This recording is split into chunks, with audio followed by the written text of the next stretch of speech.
of explaining and trying to convince people who don't want to listen and don't want to hear about the efficacy of the late great Bruce Lee's exploits is endless. There's no end to it because people are going to believe what they believe. They're going to espouse whatever it is that they stand on. No matter what you say, even if you show them proof, they don't even want to hear it. They don't want to hear you explain how great Bruce Lee was as a fighter. And I use that term fighter loosely because we shouldn't be trying to strive to be fighters. But that's a term that they love. He was not a fighter. I don't know what that means. But they continue to want to place him in the category of a sports martial arts guy. Some still say he was overrated. Some still say that he was simply an actor. Some say that he was hyped a lot. They were saying some even that he was just great at choreography on film at the time. Wow, that's amazing. Aren't there others that possess these same qualities of choreography as far as skill sets is concerned, and as far as fitness is concerned? When you look at the musculature of Bruce Lee, weren't there other people just as good as him in acting and martial arts, that is? If that be the case, why are they not celebrated worldwide? And why have they not been celebrated for the past 50 years as the greatest martial artists of all time? You really know the answer. They didn't measure up to that level. It's really simple. How many basketball players can you put in the space with Michael Jordan in our lifetime as being one of the greats? How many can be right there? Maybe LeBron James. But how many can you put up there? What about Dr. J? Maybe him. What about Oscar Robinson? Maybe. What about Wilt Chamberlain? Maybe. What about Larry Bird? But Michael Jordan was the one people looked up to as being one of the greatest on the top tier. What about guitarists? Jimi Hendrix? What about golf? Tiger Woods? Palmer? See, there's always those elite ones, maybe two. But martial arts, when you say martial arts, who's the first person that pops into everyone's head as it relates to martial arts?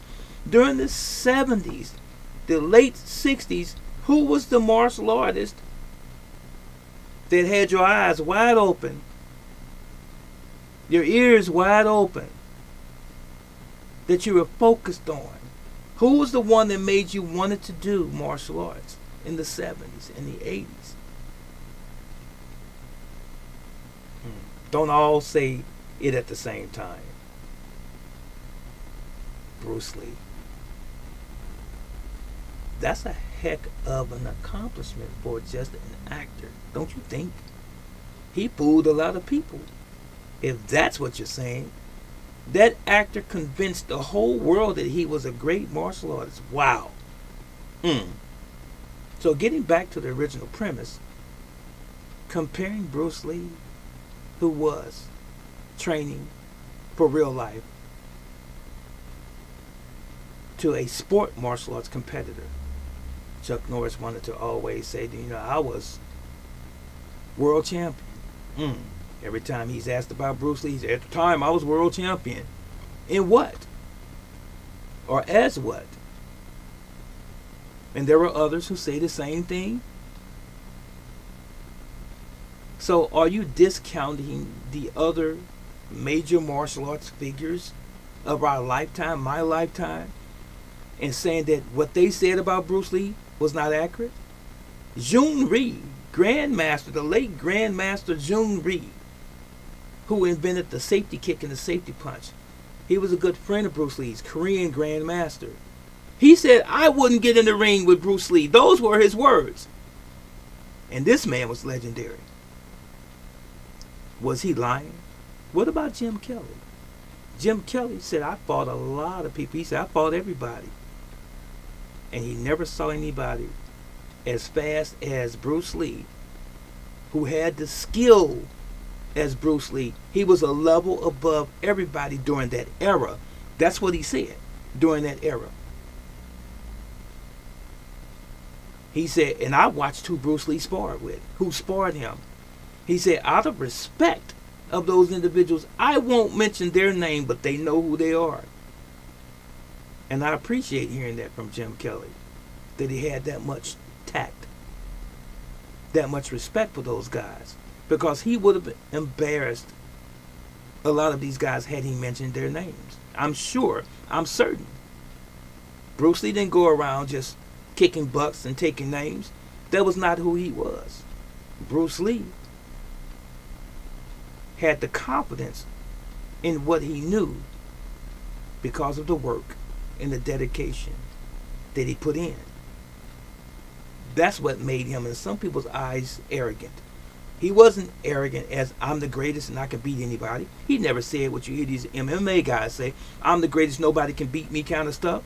You never heard him say that ever. Show it. Show it to me if you've seen him say that. There's nobody that I can't beat. He never made those statements. So he wasn't arrogant in that respect. But if you want to equate the word arrogant to having confidence and great confidence in your skill, he was that arrogant. You want to work out? Would you like to spar? Some guys shied away. They knew who they were standing in front of and that they didn't measure up to his level of skill. It wasn't that he was some sort of God. He was not.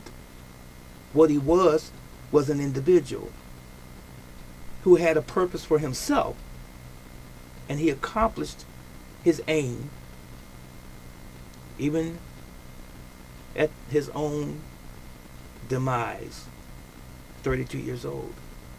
I believe, and I've said this over the years, over the past 20, 30 years, I've said this, I believe that he worked himself to death. But he did indeed accomplish his goal. He expressed himself. Like he said in the interview, honestly, martial arts to me is expressing oneself. And he did that.